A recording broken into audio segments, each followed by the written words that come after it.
G'day, Nathan here from Southeast Queensland Hauliers. Bear with me with the wind, but something exciting to share. This is something we've been working on for quite some time.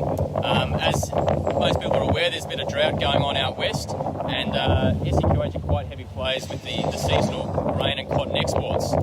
So at the same time, we also have a log packing division down at our Hemmant depot. So we've been working with a few of our customers, one in particular, on actually hauling the logs, and this has helped to keep our road trains busy.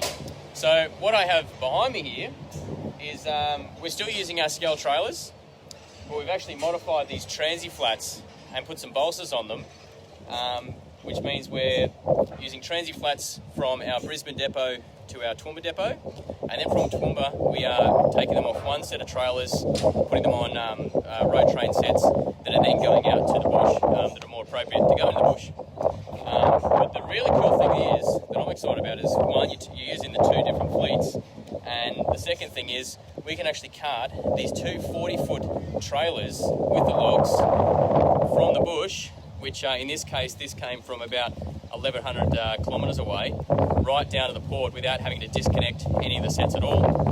And in total, this load's come back and we're sitting at around about, I'm estimating this one's going to be about 49 tonne, which is fantastic. So this is literally just stage one of our trial.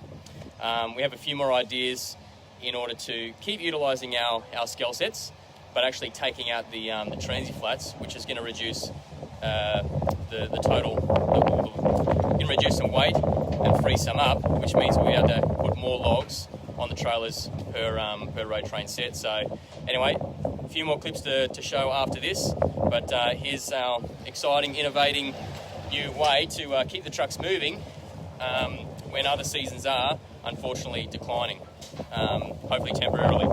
Anyway, enjoy the next few shots.